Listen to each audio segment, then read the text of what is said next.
And there we go. We are live. What's happening, everybody? What's up, Brew? Oh, yeah, there you go. You're trying to take a selfie of this extraordinary moment in show history. I'm going from one show with a child to this show. I presume you have a child somewhere. Yeah, he's like 2 rooms that way, but the nanny's got him right now, so we're actually in pretty good shape. If you listen to the Kaz and Bruce for the last 10 minutes, is Kaz's son wailing in the background. How old is this kid? 6 months. And I gotta say, he's a very well-behaved child. Like, he just sat there, chilled, laughed at our jokes. It was great. He got them, huh? Basketball fan. Big time basketball. His name's Langston, so big Langston Galloway fan, I presume. Or Langston Hughes. Maybe he's into play. That was the inspiration for the name. Really? I think. I don't know. I forgot. Kaz told me, and then the brains. Friend, you are. I'm a terrible friend. Hey, thanks for being my best man. I can't remember why you named your child the thing you named him. So just for those of you that are watching already, I know there's actually into double digits just waiting on us now. You guys are multiplying. This is the part of the show where Bruski and I catch up a little bit while we wait for everybody to kind of get settled in. Maybe like 5 minutes, and then we'll really pick things up ourselves. Yeah, we got to wake up a little bit. I had a little bit of a pre-show sugar fix. I guess that's reversed on the camera. Double stuff. Looking for sponsors, Nabisco. Dan loves Oreos. They're dairy-free. I love Dude, I love when you start busting out with the lactose intolerant bits. It's such a significant part of my life. You wouldn't think it would be that big of a deal, but lactose is in everything, man. Literally everything. Butter. Yeah, but then you like just gobble up the sugar like it's nobody's business and keep that physique. Like if I have sugar, I just. Yeah, no, sugar doesn't do anything to me. That goes through me like, normal. Hey, I busted out a classic fun shirt for today. Let me move the microphone. I remember this. And you know what, Dan? First of all, I love that shirt. And it's a classic conversation starter. Mm-hmm. If you're in a bar and you walk up to a girl, you could just say, do you put the toilet paper over the top or do you put it the other way, the other way? No, actually. It speaks back to you. That's like. What's that? Yeah. Hey, by the way, that doesn't. Actually, you know what? I think anything can work in that respect. So I would say try it. What the hell she got going for you? You're probably not going to get her anyway. Not just fantasy advice here on Fantasy NBA Today. Yeah. Talk to her about your fantasy basketball squad. But see, I even think that could work. You just got to really sell it. You got to just pretend like she is absolutely hanging on every word of your question. Should I hang on to Nikola Mirotic or should I pick up Jared Allen? Well, we're going to get to that. Don't worry. I thought you were going to end that sentence with, should I? I mean, you got to have it facing out, right? Facing in, you have to touch so much toilet paper. And you always get more than you want. I think the downside to hanging off of the back of the roll is that it could kind of snowball. So you could end up with that situation where the roll just kind of dumps out onto the ground. If it's in, then it flips and it sort of recatches itself. Yeah, I guess. Yeah, I think if on the outside, there's a little bit less gravity at play, maybe. I think when you have a child that might pull on the toilet paper, you have to do it the way where it won't all come off the roll. But when you're in a home of all adults, you go with the one that's easier, which is not this. I just got to say, because I'm a man of service, and what I do is at the end I fold it into a little triangle like you get at a hotel, and that's my special way of saying to my wife that I love her. Like, hey, I just made this nice little origami swan for you. A little toilet paper swan on top of the seat. That sounds Oh man! All right. anything to be ridiculous on this show. I'm actually just sad that part of the show is not going to go out on the regular podcast. This is for YouTube watchers only. And next week, when I market this and I try to sell it to people and say, hey, you guys should watch this on YouTube instead of waiting for the pod, I can say, Dude, last week we talked about Bruski's toilet paper origami before the show, and you guys didn't get Hey, it. that's a good fantasy team name right there. You got Toilet- Dan Besbris' unmade bed. You got Bruski's origami toilet paper. You know, it's funny. It's not the first toilet paper related fantasy team name that I've wanted to use in the last month. I was referring to myself as a frugal wiper at one point recently. I feel like the frugal wiper is a really sweet fantasy team. All right, let's do a show. Everybody give me like 5 seconds. It's funny because it fits. Yeah, frugal wiper. Yeah, stereotypes. I am one. I'm fine with that. Toilet paper these days, it's expensive. All right, give me 10 seconds and then we're going on air for real. Hope everybody's enjoying this in the chat room. In 3, 2, 1. So that's the moment that I actually hit the record button. Anybody that's listening to the podcast through Libsyn, iTunes, Stitcher, Google Play, whatever, this is your hello. But I want to tell you right now that this show actually starts about 5 minutes before what you're hearing, and you can blame it on one person. It's the one guy who gave us a 2-star review on Fantasy NBA Today, who was like, you guys talk about dumb crap at the beginning of your show. You need to get into basketball. So I was like, you know what? We do talk about dumb crap at the beginning of the show, and I'm not going to stop talking about dumb crap. I'm just going to stop letting you hear it. So, that's very authoritarian of you, Dan. Yeah, take that, guy. And then, you know, if anybody loves the dumb crap, they can come and watch us in the YouTube window where today we talked about toilet paper use because my shirt features a roll of toilet paper on it. Welcome to Fantasy NBA Today, everybody. I'm Dan Besbris, and of course, it's Friday, which means the architect, el arquitecto himself, clad in a polo and a hat. For those, again, listening that can't see him, the great, the tired Aaron Bruski. What's up, man? Yeah, I had forgotten how tired I was until you mentioned that. Thanks, Dan. No, hey, it's all going well. It's all downhill from here. The first week of the season's like that kind of, you just finished studying for your final, but then they are like, oh, hey, there's another final. It's like right now. And but it gets, every week it's a little bit easier from a lot of different standpoints, just purely being a fantasy basketball analyst, even, you know, not talking about company stuff. It's, things just get easier. You know, the trends get easier to spot. You know, there's not such a massive kaleidoscope of players to try to figure out and, you know, weigh in on. I mean, we were talking about Jared Allen before we hit the go button here, and he's somebody that's like not even on my radar, but absolutely people have questions about him and have, you know, takes about it. And, you know, so we go about 400 players deep in week 1. I find that number slims down significantly as we get going. You know, it's funny, actually, unrelated, but I was looking over at the chat room, and the live YouTube function that we use to put on this show has actually come a long way in the chat room. It holds messages for review if it has anything, even remotely off color in them. And we had a couple people that said, I'm here for the dumb crap, and I had to click a button to allow those messages to come through. I want everybody to be able to say they're for the dumb crap. I'm thankful for that feature, Dan. I don't know about you, but yeah, maybe they could allow crap and poop. Yeah, poop would be another one I would.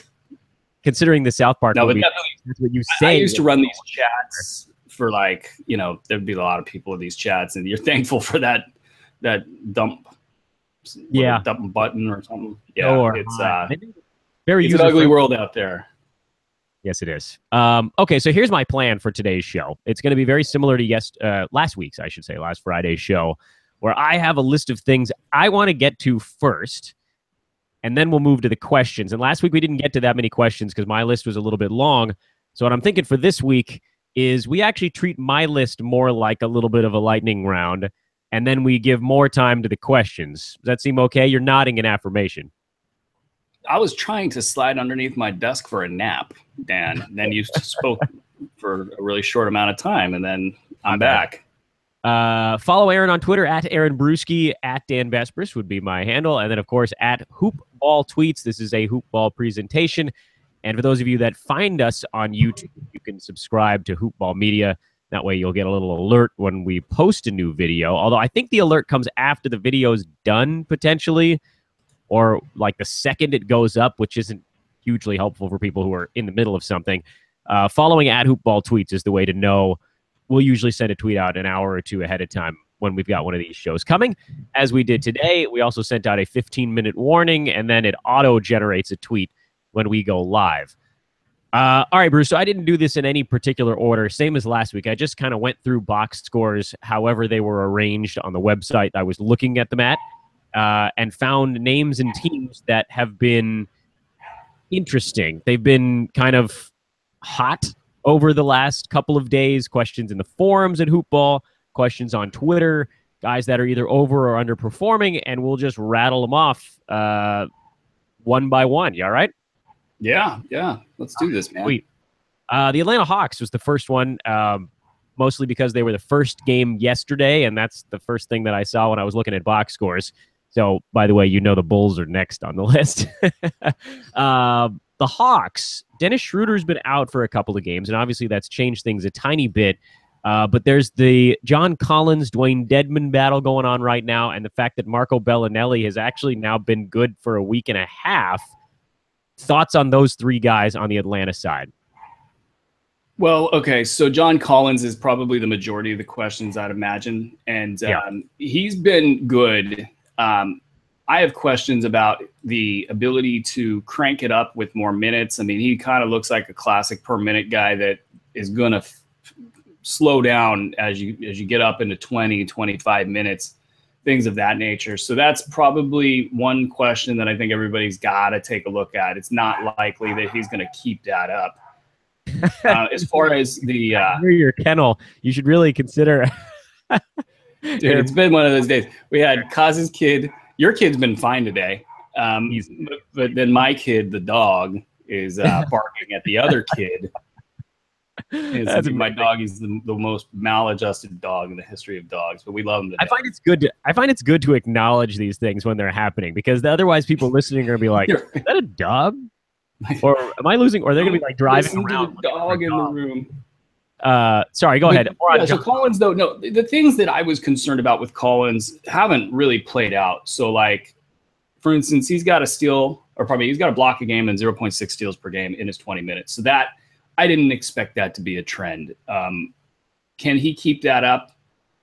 It wasn't part of his repertoire really in college. He's got the athleticism, I think, to do it, but also a guy that's playing just 20 minutes a game, 3.4 personal fouls per game in that span. That's a lot of aggression, and you're able to do that because you're not worried about fouling out. You're really just going all at it. Small sample size there. Field goal percentage is right where I would think it would be for a player like him that's being successful. Free throw percentage at 75% is pretty good, and it's at a high clip at 3.2 per game. A lot of great indicators there. I think he's fine as a pickup. I just don't think that we should blindly talk breakout here. I think we should tap the brakes just a little bit, and let's just see if he can be a late round value. Yes, there's going to be some upside beyond that, and I think it's wise for owners to go after a guy in this situation. I didn't have him ranked highly, but in this kind of a deal, 1.6 defensive stats per game is nothing to sneeze at. So I'm okay with the pickup here. I'm not dropping anybody with top 100 value to get him, though. Marco Bellinelli in a lightning round fashion. Do you like him or no? No. Marco does this all the time, and no, he's a 12-team, low-end 12-team guy at best, 14-team guy.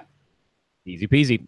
Let's take a look at the Chicago Bulls. There's a number of questions on this team, and this will probably be the club we spend the longest on in this portion of the show because things are weird.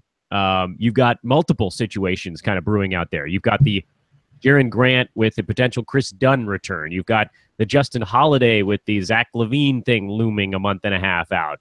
You've got Paul Zipser and Denzel Valentine alternating relevance at the small forward spot, and Valentine actually looked really good in their game yesterday, but doesn't seem to play enough when Zipser's healthy. And then, of course, you've got the big one, the elephant in the room, the Markkanen, Mirotic, Portis power forward situation. And then the only spot where there's not a situation is Robin Lopez. So he's the one bull we're not going to talk about on today's show.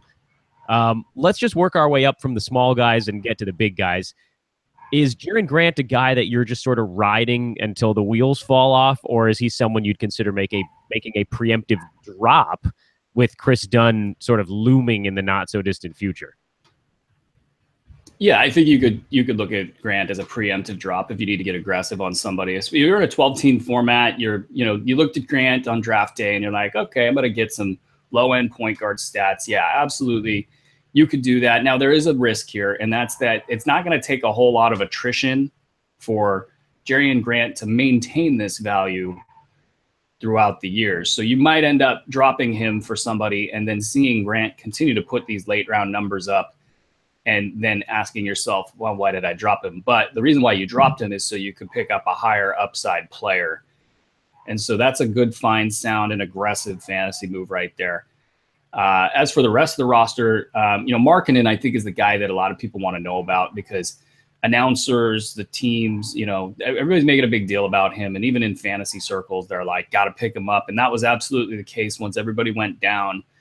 You had to take a look at a guy that's going to get 30-plus minutes per game, that the organization wants to do well, that's scoring, that's rebounding. I mean, 12 boards last night against the Hawks. That's a great number.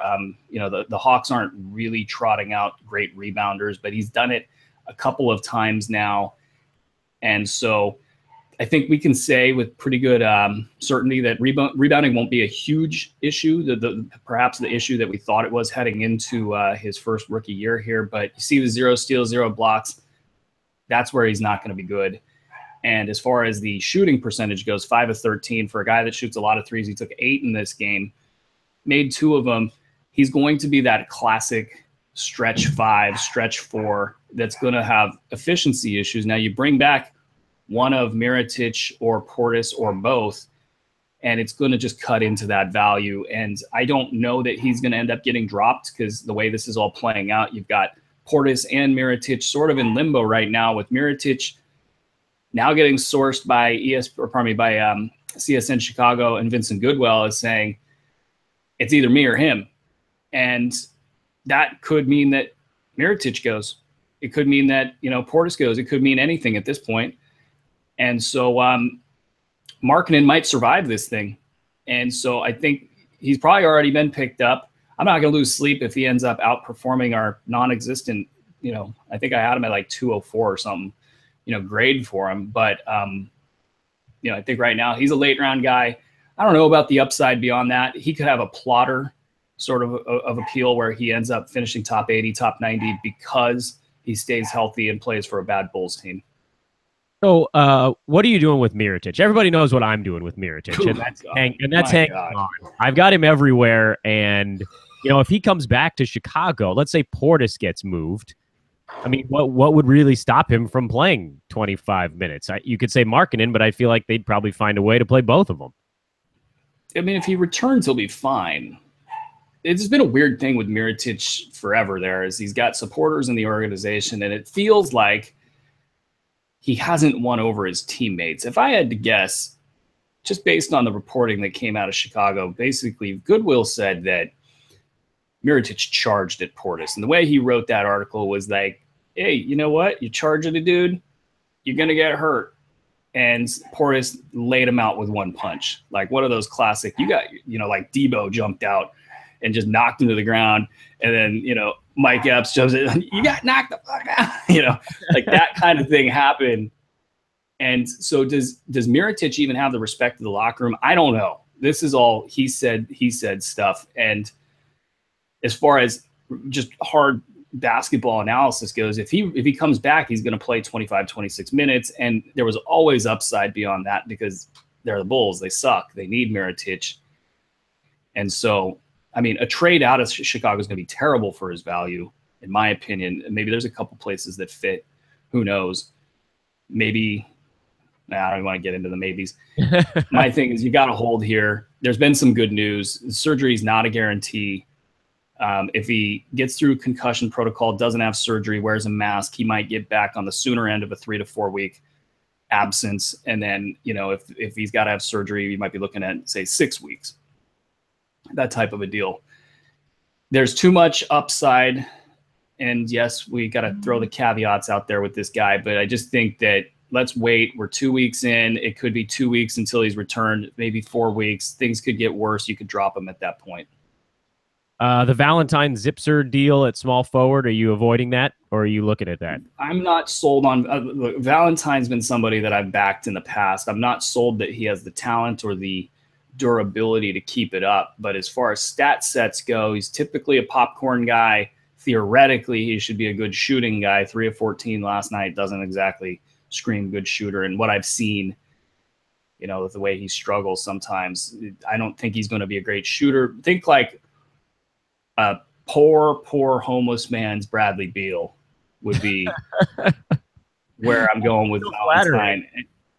Well, he's getting owned in fantasy leagues because he plays for the Bulls. And it's, I think you have to look at this team and say almost anything is possible. Like David Nwaba, 15 and 11, 1-3, no steals or blocks. He's got all the athleticism in the world. If he turns a corner on the game itself, why not throw him in the lineup? I mean, and then Holiday, just to kind of go full circle on the Bulls here, 13 and 10, not his greatest game. I saw him leave a lot of money on the table in that game last night.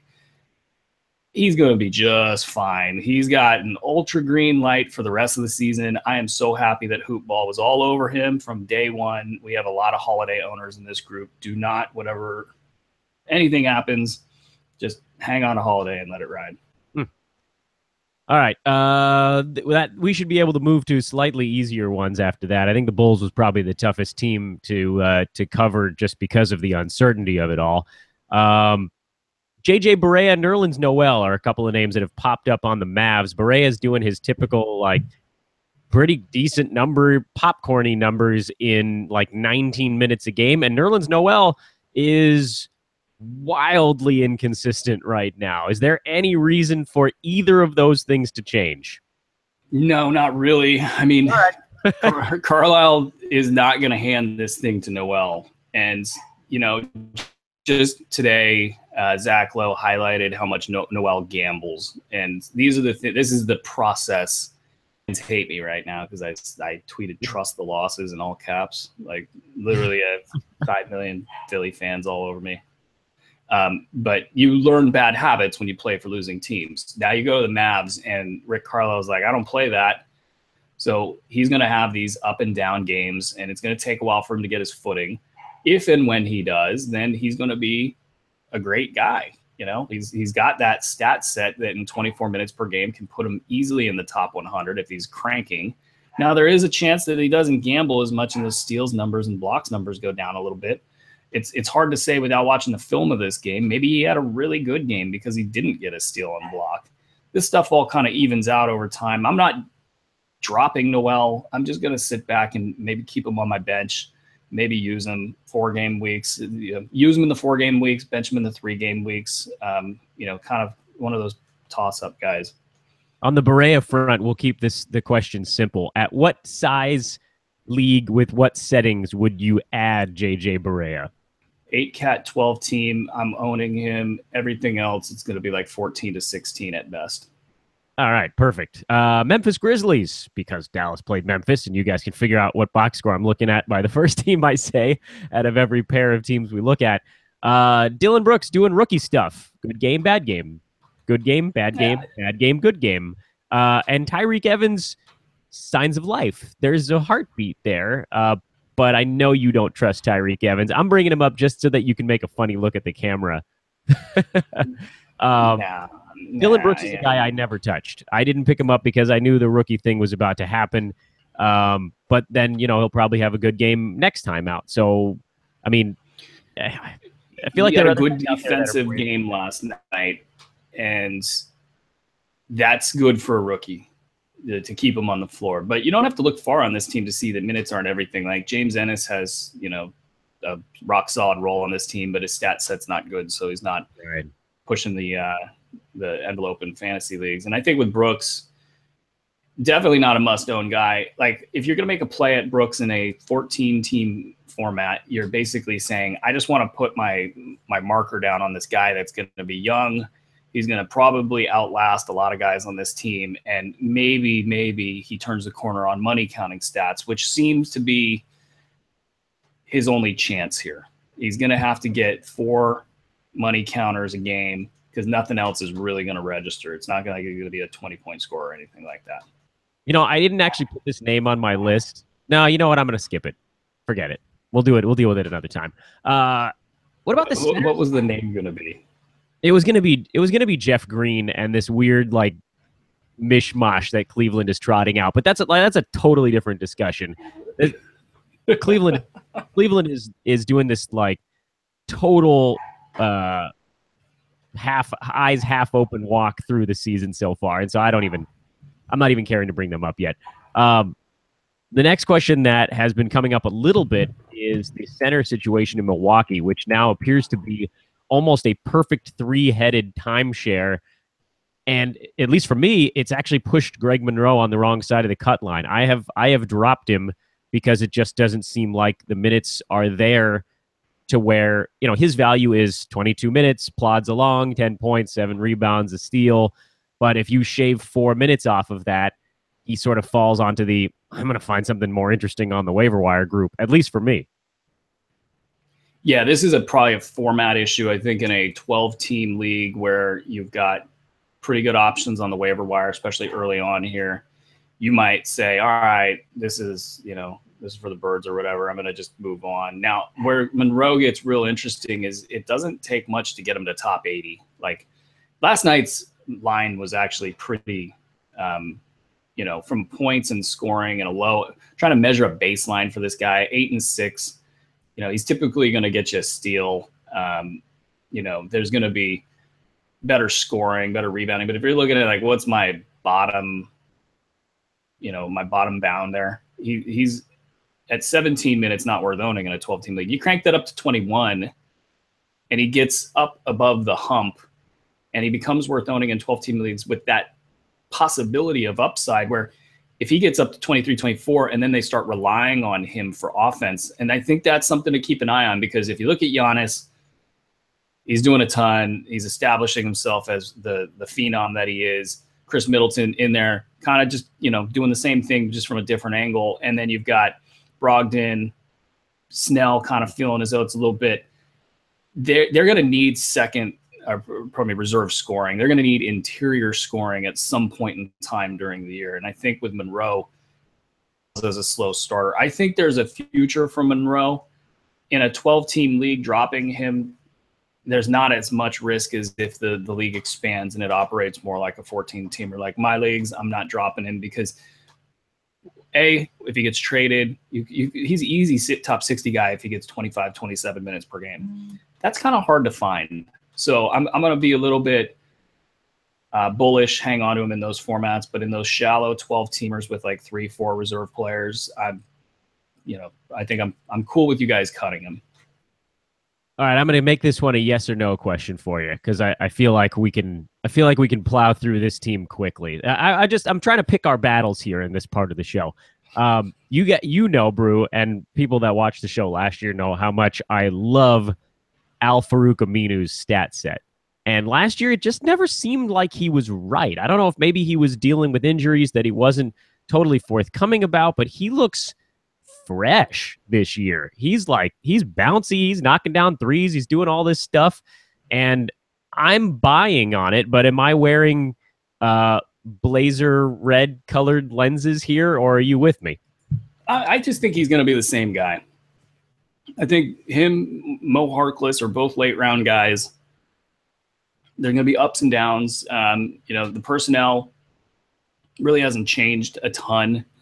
I mean, it kind of has, but it hasn't. I'm not even going to worry about, I guess, explaining. I'm just going to say late round, both of them. 12-teamers. I think they should be owned in most 12-team leagues, if not must own. The Kings. Okay, maybe I lied. Maybe this will be the most complicated. No, the Kings are easy. All right. I had written down Zebo and Georgia Hill as two veterans that it's tough to know what the hell's going on. But I was looking at I watched actually a lot of that game yesterday. because I believe it was the one on TNT. I don't know. I was flipping back and forth between that and League Pass, so I get confused on what station I'm watching. Obviously, Boogie, big game back in Sacramento. No surprise there. The Pelicans side with no AD is sort of a don't care. Kings side was a classic Kings cluster beep. Willie Cauley-Stein, 29 minutes. De'Aaron Fox, 25. Zebo, 29. Temple, 24. Bogdan, 25. George Hill, 30. And then we drop under the 20 barrier to find Buddy Hield, 19 and a half minutes. Justin Jackson, 15. Kufos, 18. Scal, 15 and a half. And then I believe I've not mentioned just one player on the team, and that was Old Man River coming in with 7 minutes. Vince Carter did exist on the floor for a brief stretch in yesterday's game. What can I have actually just red flagged this team like George Costanza with a book in the bathroom. Sometimes there's a team where you're like, nope, not even going to deal with it. And that is the Kings for me, because I don't know what's going on out there. Do you? I don't own a lot of Kings. I'll put it that I own a lot of Bogdanovich, and that's about it. I would have loved to have picked up Scal, and I think De'Aaron Fox is a pretty good pickup, though it doesn't make a ton of sense. George Hill is the one I think people are probably pissed about because they picked him up in like the 9th, 10th round, something like that. I know I picked up Hill a couple times when I was looking at the board and thinking, man, I got a lot of guys that could drop, and I'm going to just pick somebody that's got a starting job, got paid a boatload of money, and wondering kind of like, they can't really screw with George Hill, can they? And the answer is they can, because the system the Kings run is it's not democratic. That's the wrong way to put it, but a lot of different players touch the ball, and it's not optimizing Hill. I had one guy ask me, well, isn't Hill kind of a system player? Pointed out some of the times in the past where Hill's been good. But when he was with Utah, he was a focus of their offense. He came in and they were like, oh, wow, we got a point guard now. We're going to use you. And he put up these kind of top 50-ish numbers. And when you look at top 90, top 100, that kind of a thing, somebody that could get top 50 numbers is pretty good value at that point, with the injury risk, with the potential that he gets screwed with. Now, that's exactly what's happened here. So is it going to get better? I think there's going to be some pushback if George Hill isn't good. And it's going to be first in the form of criticism on George Hill. And then George Hill is going to be like, hey, I'm not getting my touches here. You guys brought me in. I'm getting paid a big number. Something's got to give here, which is possible because Jaeger's not very flexible with the system. He just isn't. He's going to run that thing no matter what. They had Jameer Nelson matched up on De'Aaron Fox last night. That's a clear spread out, get out of the way. Old dude can't cover the fastest guy in the NBA type of a situation. And they're still running the same motion, the same sets, because that's what they do. So I think Hill's going to be 2 to 3 weeks before he's consistent. And I think he will get to that point. It's going to be a pain in the butt. That's why you drafted him late. But the things I'm getting out of Sacramento that are pissing people off more is like Scal played 15 minutes last night, and a pretty good 15 minutes, I might add. The thing with Scal is he has passed my test as far as where is he at mentally, where is he at, with his play. He's ahead of schedule, in my opinion, and he's putting up numbers when on the floor. So it's not like completely great. If you look at what his numbers actually are, they're, pretty much late round, but, at a decent minute clip, say 22, I would think is his average right now without looking. The money counters are there. I think he's a hold. I think you got to hold Scal, because eventually everybody's going to riot in Sacramento if Zach Randolph is playing all these minutes and not Scal and others as well. Kosta Koufos played 18 minutes, had a decent stat line actually, but it's this is the Jaeger experience playing out. People are going to have to figure it out in Sacramento when they're going to push back a little bit on the vets got to play. All right, let's do some talking off of ledges next on today's program. Denver Denver. There appears to be maybe more significant adjustment stuff going on there than people expected. I mean, you can always expect some level of adjustment, and the season's only been going for 10 days. Yeah. A lot of people are hitting the panic button here, but in terms Don't of do that. yeah, I mean, in terms of teams where I'm looking at it and going, really, you guys are panicking on these guys? Like, we've got established dudes. You know what we need to do? We need to just like create a list of all the guys that people panicked on within the first 3 weeks. And then, say this is where they were at in the first 3 weeks. And then here's where they ended up. Yeah. And just so you have that example in front of your face, I feel like there's just countless examples of panic. And then Millsap is the latest. Well, and here's the thing with Millsap. I think around here we knew that there was a potential for some slippage in terms of his physicality, in terms of his ability, and some injury risk packed in there as well. So he's a guy that can fill it up. He's got a stat set that can provide first round value. That's why when you got him in the 4th round, you're getting a great deal. The thing with the Denver Nuggets is Jokic is a weird kind of a player to wrap your franchise around. I mean, he's got horses. Like most NBA players don't have horses. Oh, like actually owns horses. Yeah, like real horses. And you got to imagine a horse that can hold that dude's got to be pretty big. So, Clydesdale. Yeah, he's got some Clydesdales. Anyway, he's just an ornery type of a guy. Like, he's the guy that doesn't care if he makes a mistake and just fouls somebody across their dome in the backcourt. They've been trying to talk him out of doing that for like 3 years, and he can't stop himself. So what he decides to do, and that's why it's been a little bit rocky there from the beginning. And the funny thing, though, is not like most guys are like, oh, I want to take all the shots. He's like, I don't know if I want to engage as the number one player here, so I'm not going to. And the teammates, they all have their ideas about what they want to be. And what Denver hasn't done, and it took them about a month and change last year to figure out, is he's your point guard. He's the guy you run every single play through. So he's like a quarterback. He figures out, is the defense countering this way? Are they countering that way?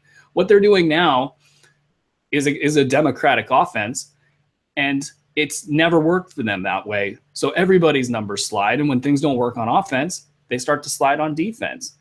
So you get this kind of like, everybody's struggling in Denver. It's a slow start, and what's going to happen to the rest of them? Millsap. We warned you guys against Murray, and that's not going to get much better there. But everybody will play a lot better once they figure it out. And Malone's probably going to have to go to Jokic and be like, hey, you have to play like the number one guy. You have to demand the ball. And he's going to have to go to Paul Millsap and say, all right, Millsap, you're the number 2, and get used to it. And that's going to take about 2 to 3 weeks to figure out. And at that point in time, this team will be humming. All right, next cliff you got to talk us off is Tim Hardaway Jr. Talk me off the cliff. Yeesh. Yeah, well, here's the thing. Hornacek is having real trouble there. And yeah, a little bit. The way that they have explained it, the players in New York, is guys don't know where they're going. And this is probably dating back to last year's triangle issues and dating back to kind of how these guys have been developed a little bit. I think that there's some pissed off people in that locker room. I think when you bench Hernan Gomez, you have at least one pissed off dude, and he's pretty tall. He's got a wingspan like a condor, may or may not be from Latvia. So what does that do? It's just not crisp. Hardaway also needs to get the ball in advantageous positions so he can just kind of do his thing. And that's, something that in the first week of the season, if you've got a guy in Ramon Sessions, I think you didn't you tweet this, Dan? Like, why is he running the offense? I may have actually tweeted that. I was just looking at it, I was like, he's not good. He's a great backup point guard, but he shouldn't be running the offense. Actually, I will even take umbrage with that. Like, he has struggled to be good at all times as a backup. So a pretty good backup shooting guard, because he doesn't really pass very much. No, and it's ugly. It's hard to watch. It's going to be probably, I'd say, about, again, 2 to 3 weeks before they can start to let, your key guys, Porzingis and Hardaway Jr., really have an off around them, and then going some of the pressure there. You're not dropping him. I think you're buying low on Tim Hardaway Jr. In fact, if you're not doing that, I think you're probably doing yourself a disservice. If his stat set works for your team, get in there and buy low. I think you could probably get him for a top 100 guy. Easy. Yeah, he's getting dropped in a lot of leagues right now. So That's you may not talk. even buy low. I got, let's see, one more Cliff talk, I think. Yeah, I got one more Cliff talk. And I hope it's the guy I think it is. It's probably the guy. Who do you think it is? Gorgie Jang. Yeah, that's the one. Yeah. Talk me off a cliff on this one. I'm now kind of split on this one for two reasons. Well, I'll lay out my not necessarily a case so much as what led to where I'm at now. Can you do it? Can you do it in the voice of Sam Waterston? No one can do Sam Waterston. My closing arguments I wouldn't even touch it. That's like trying to do a baseball game as Vin Scully. You just sound stupid. So in a league where I have Miles Turner, Aaron Gordon, Nikola Mirotic, and I had stashed Zach LaVine to start the year. And I'm forgetting one other guy. I actually had 5 guys injured for a brief stretch on that team.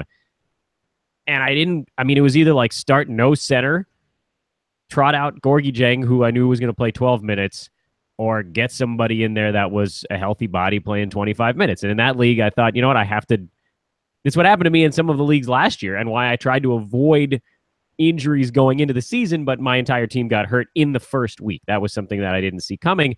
So I made a swap. I picked up Tyson Chandler. It looks like he's going to get a bunch of rebounds for a little bit in Phoenix. And so Jang had to get dropped. I just needed somebody that was going to be productive. In another situation where I only have one guy hurt, I'm just treating Gorgie Jang like an injury stash. And if things turn for him, he's a guy that has a higher upside than most of the dudes on the waiver wire. So for me, it's just a case of, can I treat him like an injured player? And in one situation, I could, and in another one, I could not. So I don't necessarily need you to talk me off a cliff, but explain the reasoning behind what we should expect from Gorgie this year. Yeah, we've seen this before. I was just kind of looking up some stats here because it's been a bit since I've actually looked at this. 2 seasons ago, he was averaging 21 minutes per game in November. And Nemanja Bjelica was cutting into his playing time. And he had all these Nemanja Bjelica guys running around saying, this is the second coming of, whoever. And pick him up. Must add Nemanja Bjelica. And what happens in these small towns is everybody starts saying what a great job Nemanja Bjelica is doing and all of that good stuff. Well, as we know, Jang, after November, went and pretty much just rattled off a typical kind of a season for him where he dips in his minutes every once in a while, but the stat set is so strong, that he's able to keep his numbers up over a steal and block per game. And he's Jang. And that can be a top 40 guy at times as he's rolling good. And it doesn't take much for him to be a top 80 guy. So this is something we've seen before with the same cast of characters even. And I just think that you're just jumping off the wagon in the first week, second week on a guy that's got that kind of a potential. And the Wolves are struggling on top of it. Yeah. It's as if Tibbs really, really, really, really wants this particular lineup configuration to work, and he's going to ram his head against the wall until it doesn't. He looks dumb right now. I hate to, that's probably not a nice way to put it, but Tibbs looks dumb. He looks like he's unaware of what he needs to do, and he's unwilling to change what he needs to do. Yeah, it's stubbornness. You put a guy in charge of basketball operations as well, and there's, Scott, what's his name? Scott, forgot the last name, Scott Hayden, who's also in charge over there, old Spurs guy. But when you give him all that money and you give him all that control, he's going to give himself enough rope to hang himself with. When you let him bring in Taj Gibson, who's a good ad, but let's face it, like if Taj Gibson was really good. Chicago probably doesn't let him go, even though there's backstory there. But Oklahoma City, it's this. He's going to be good until he's hurt, I guess, or not good. He's going to fit a role there until he's hurt. But then you add guys like Jamal Crawford. Tibbs doesn't know how to draw up offense on his own, so he relies on isolation players to create offense for him. And so that leads to Jamal Crawford. And I'll say this, like when somebody is scoring on one end and they're not defending on the other, it erodes your team. And so this is why you see this kind of like, wait, Tibbs is a defensive guy, but they're terrible at defense. I thought Karl Anthony Towns was like the player that general managers said that they wanted to build around the most. And this is a bad defensive team. Something doesn't add up. Typically it's, I'm not getting my touches. This guy's not looking out for me on offense. Why should I cover him on defense? And that just eats at the team. So Dieng is always there as the safety blanket. He comes in December and he starts kicking butt. You're not dropping Gorgie Dieng on my watch. This is the Nikola Jokic thing from last year again. We have 3 weeks of telling you guys to hang tight. And then he looked good when he was on the floor for those 15 minutes. That's the real shame. That was the other thing. He did look good. I will give him this. He looked bad for those first 2 games, but he does that as well. He gets down on himself because the minutes aren't there. He doesn't really know where he fits in. So he just kind of like looks around and he looks terrible at the same time. But then after he gets engaged and after he gets put back into the situation, he's that same sort of dynamic passing. God, they need a passing guy anyway. He passes. He can shoot. He can run to the rim. He rotates on defense. I don't know why he keeps getting scapegoated. I watched a lot of Timberwolves games last year, and it was like every play, Karl Anthony Towns missed a rotation. Every play he was in the wrong spot. And every play, Gorgie Dieng is left chasing someone towards the rim and then sort of annoyed looking at all the players on his team like, why is it me here again? And then he gets yanked first. It's funny listening to the guys on the Timberwolves broadcast because they're very big basketball nerds. They love it, and they're very smart. And yeah, they got pretty good broadcasters. I'll give them that. Yeah, Jim Peterson's at the top of his game. I forget the play-by-play's name off the top of my head, but they're good. And they like basically have to tiptoe around this issue of Gorgie Dieng. Like they will point out the things that he does wrong and they'll point out the things that he does good, but they have to tiptoe around this one issue. And what happens in these markets is once the coach decides not to play a guy and then also brings in somebody else to play those minutes, you just see this sort of gravitation toward, oh, well, Gorgie's struggling and this other guy's playing well. And you can almost bet on it happening every single time. And then they got to walk it back and be like, oh, wait, now Gorgie Dieng's playing good and this other guy sucks. And it's really not the case, but that's just the way that small markets roll. So would you say treat him basically like an injury stash, what I'm doing in the league where I can? Is that the way to think about it? I'm rolling. Okay, so we all have a little bit of the same problems here ever since Bobby Portis punched out our guy, Nikola Mirotic. And you know what? I'm going to actually hold off on criticizing Portis until I know the story there. Because if let's say Mirotic did something really dumb and got himself knocked out, that's on him. But, we got a lot of injuries, and I'm just playing Dieng. I'm eating it right now. Oh, yeah. I couldn't do it. I couldn't But here's the thing. When he goes for 8 and 5 with like a block, it's not the worst line that you could possibly get. It's not good, don't get me wrong, but I mean, are you really losing that much from say, I don't know, like who's a late rounder that guys are throwing out there, like Jordan Clarkson I've been throwing out there.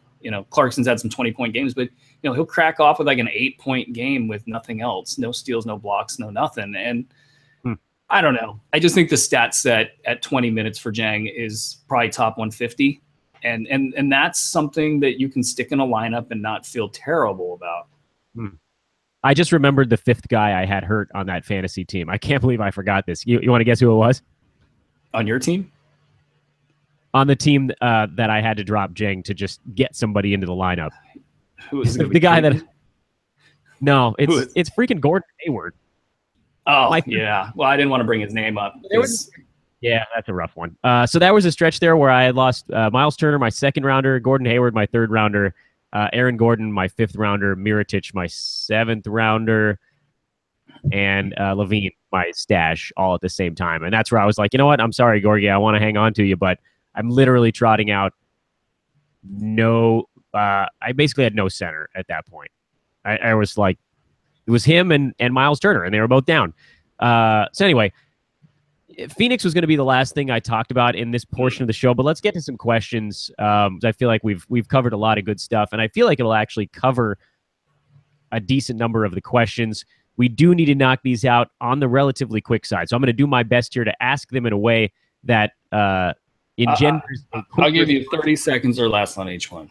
Yeah, but before we do that, Aaron, I don't know that we ever promoted anything on today's show. I did that by design. I waited until everybody was listening, sitting at the edge of their seat for the breakdown of the Phoenix Suns so that you could tell everybody about Hoopball's partnership with DraftKings. Boom. That's how it's done. Brew, what is Hoopball's partnership with DraftKings? I'm so well, it's awesome is what it is, and it's basically you get the premium membership for free, which is $29.99 if you deposit $5 over at DraftKings as a new subscriber. You have to click our link. We've had a couple people that just visit DraftKings and they sign up and that they didn't click the link, and they go, "I want my free membership," and DraftKings goes, "Too bad, Charlie Brown, you didn't click the link," and that's your issue, and we'll work with you to try to get that rectified, but they don't have any guarantees of being able to fix it on their end. But back to the real deal, $29.99 in your pocket, more or less, and DraftKings is going to actually add $3 to your account, so it's really costing you $2 if you do the math that way to get this premium membership, which gets you so much content that if you're not winning your leagues, you know, there's probably some issues there. I mean, we're not giving you the guarantee per se because there's too much weird stuff that can happen in a league, but you just have enough access to experts, information, tools, the whole kit and caboodle, and you're obviously already here, so you know that. Though this is live to everybody, though, right? Yeah, this is a freebie, man. This is yeah. Where okay, so if you don't have a premium membership, then you know you're missing out on all the bathroom talk. But not trying to sell us short here. You know, last year, Rashawn Holmes alone was worth the price of the membership for people. Yeah. So we're going to find that stuff for you and hopefully give you the service that you guys like and deserve. How do they find the affiliate link, like that portal you were talking about? Where is that? If you go to our website, on the top menu, there's premium, and it's actually, I think, under more premium as well. It just says DraftKings promo. And it's a drop down. It's a drop down. You click it. If you're on a mobile device, it'll be on the left-hand side. Just click into premium and see DraftKings promo. Read the page. It's a real quick page, and there's a link at the bottom. You click that link, you deposit your $5. You get the membership instantaneously.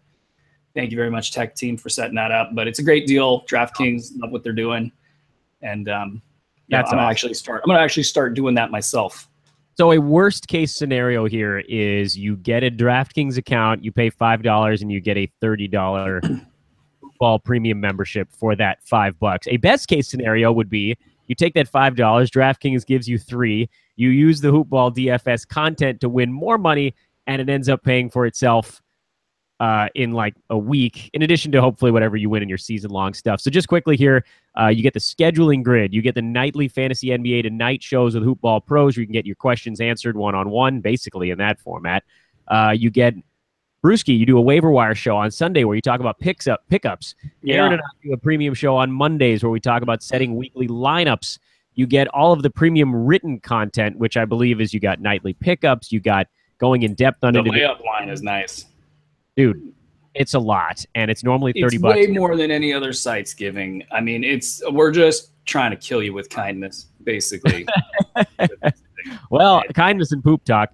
And it's that. again the $30 thing, and you can get it for basically $5 at DraftKings. And if you've already bought the premium membership and you haven't done DraftKings yet, you're a new subscriber, and you go through the link, we're refunding you. So this is available to people that have already bought the premium subscription. Yeah. I mean, we just didn't think it was fair to not do that for folks that had already bought, and just because they'd bought early, Hoop ball, DraftKings. give you your money back since 2016. Well, 17, Dan. Well, since 2000. That's true. I guess this is. I just gotta create. I gotta be that guy right now. Well, yeah, it's true. I guess we didn't give you your money back last year, but we existed last year. We existed. There you go. All right, let's bang out some questions here, and I'll try to say hello to everybody along the way because that's if Uncle Leo. Tiberius. No, actually, I don't. I think we are Tiberius-less today. Although someone else did mention my unmade bed, so the legend continues. Austin Szymanski, first on the docket. He said he can't stay to watch the show, but he wanted to get his questions in first, so he wins that little chat room battle.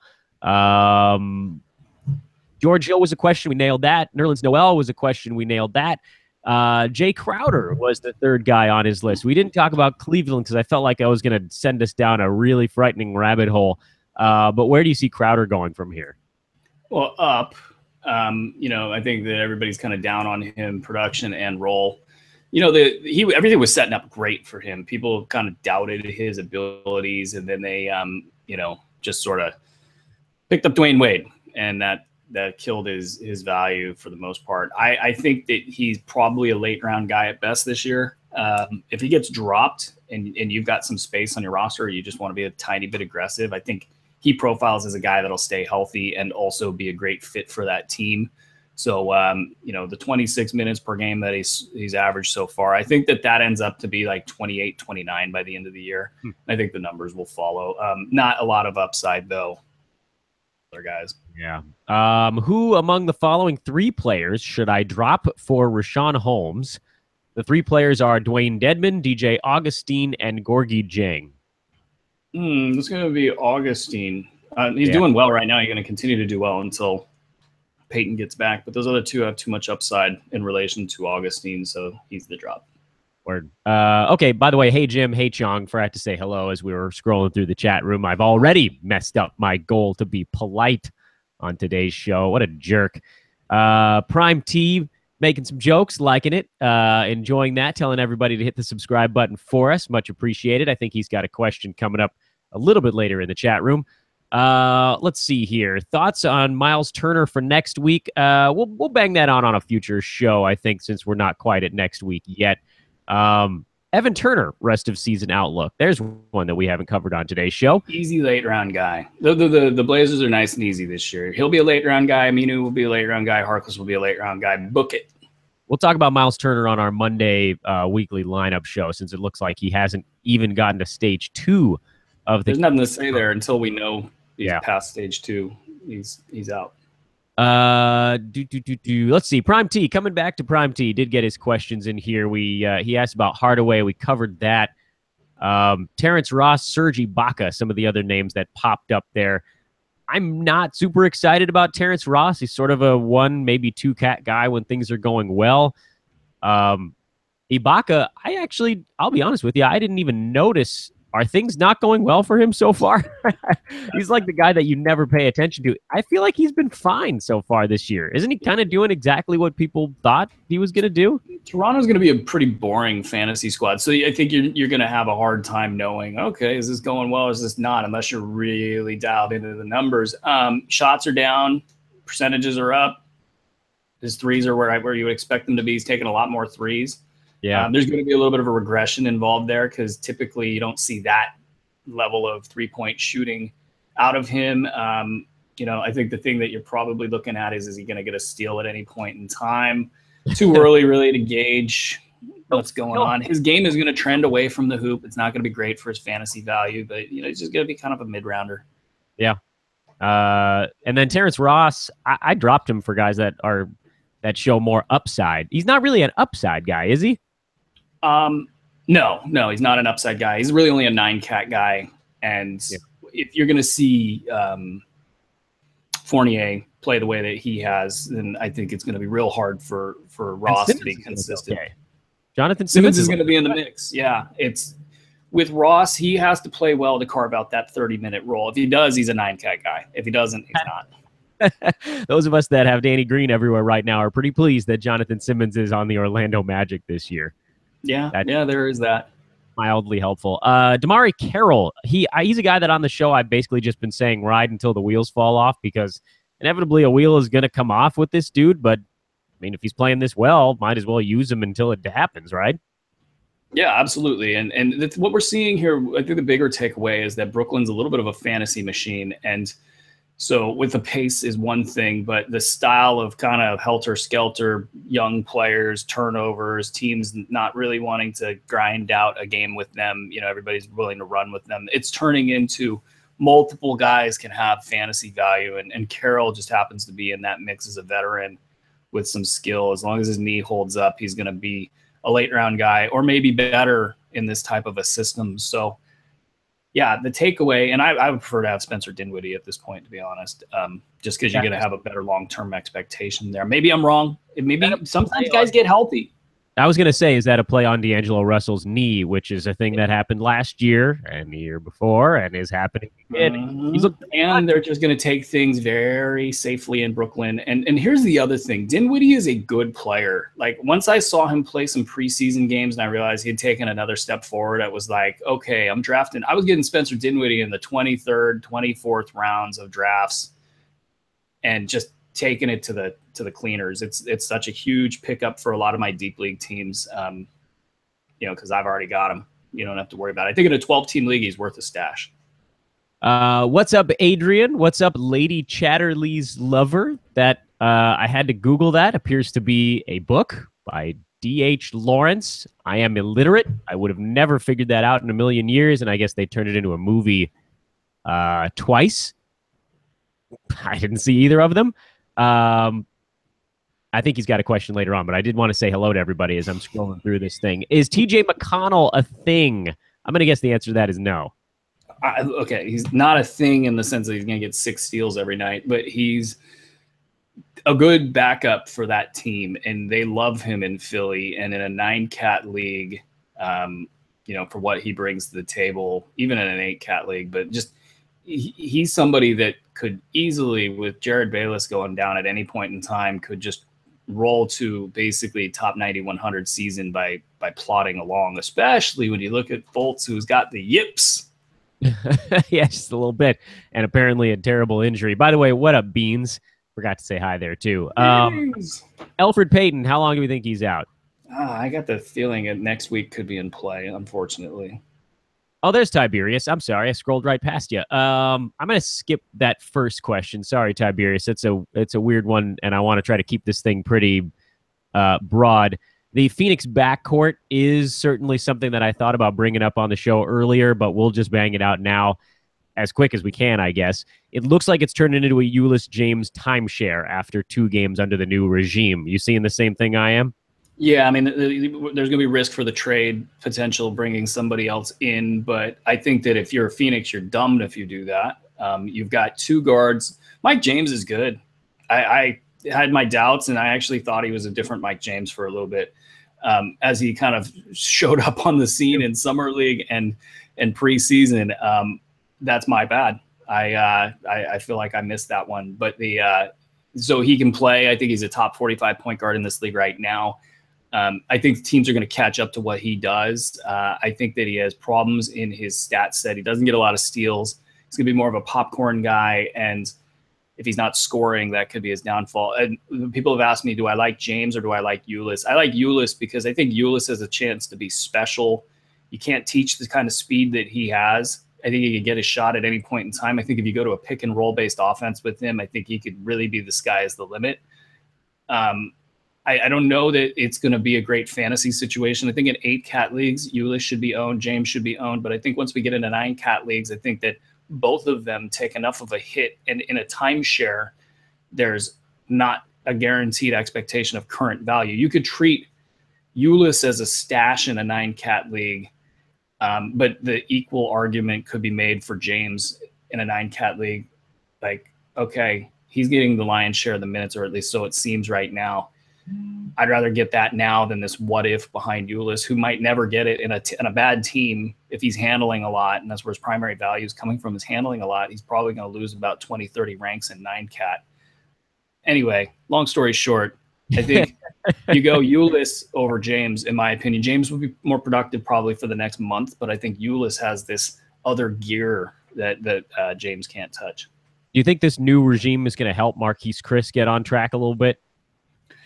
Yeah, I do, but I also don't put anything past Phoenix, at all. They're just a mess.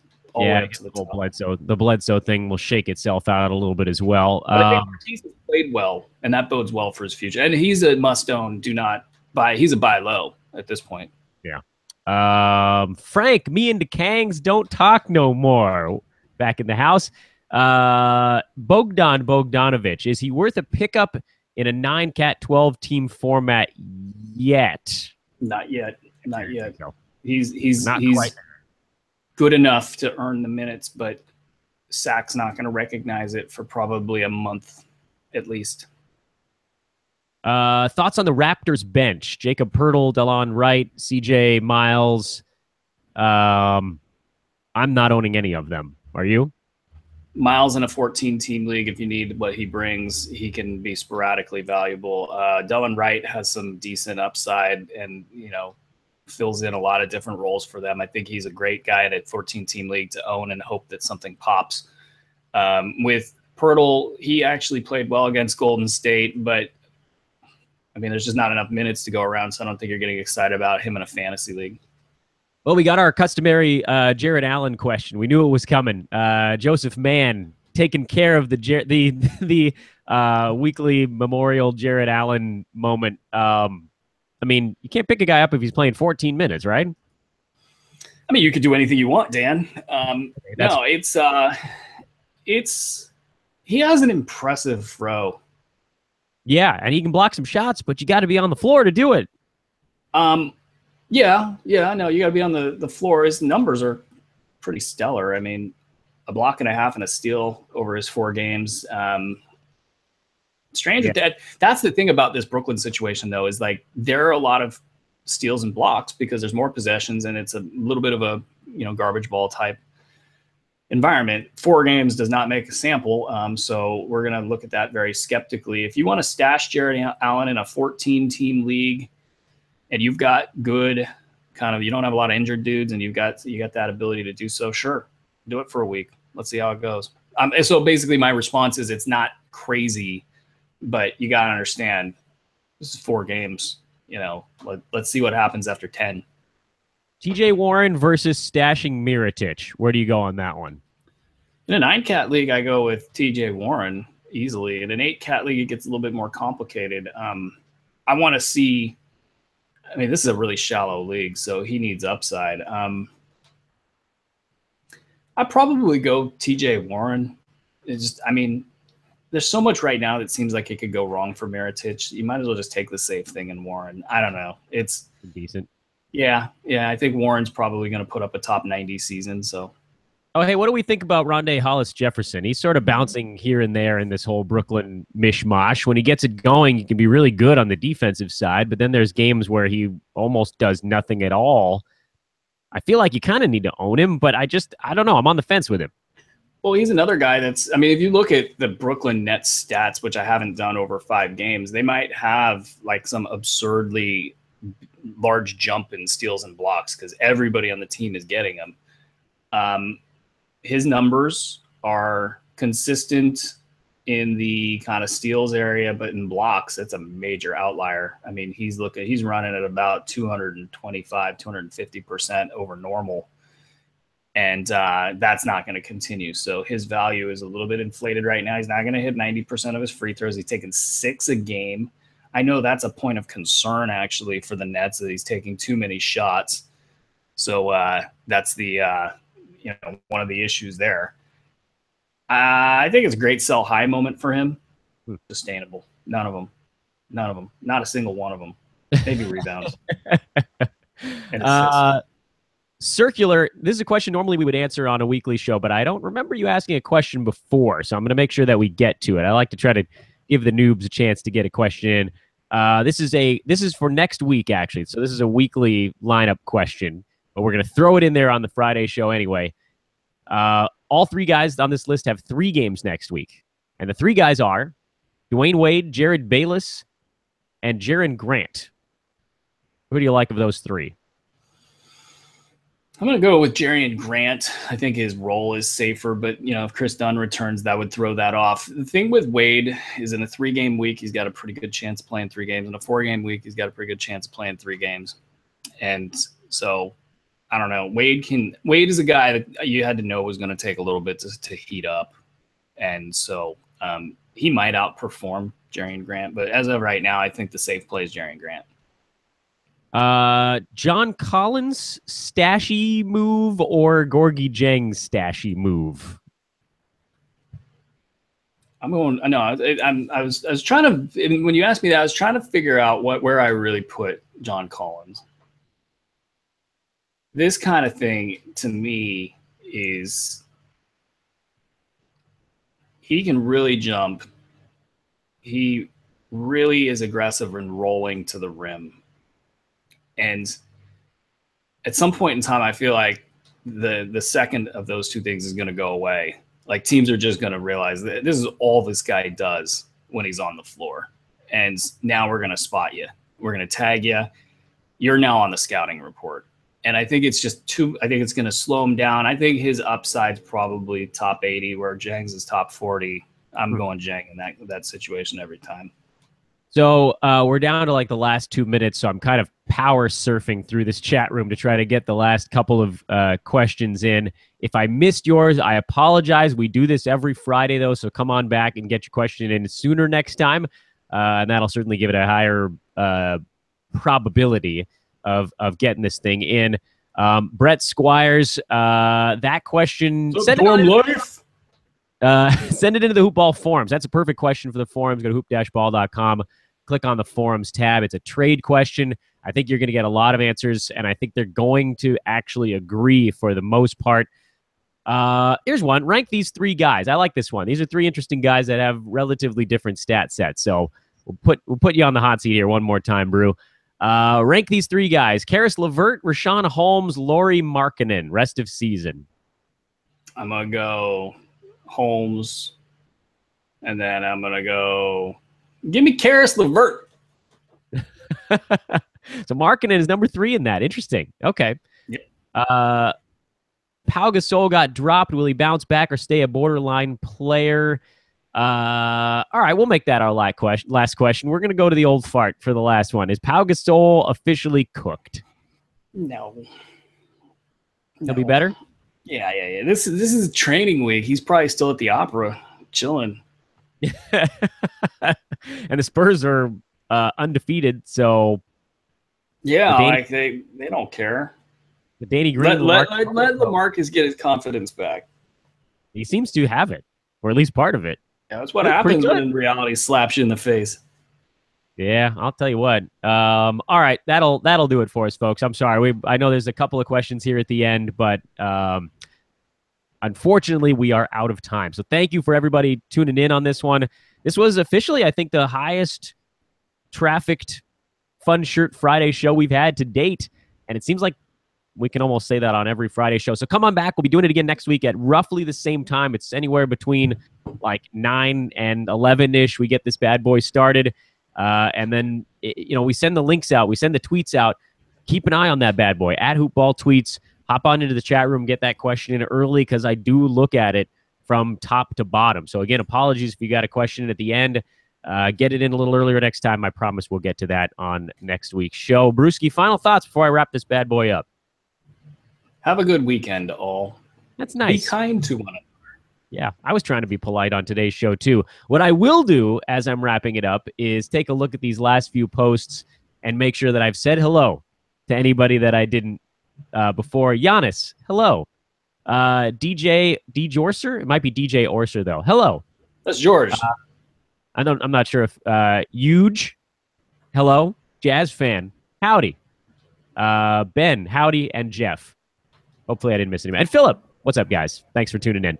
That'll about do it for today's show. I wanted to make sure I said hi. I'm polite, damn it. Believe me when I tell you this. He's Aaron Bruski. I'm Dan Besbris. Follow us on Twitter. You know the whole ordeal.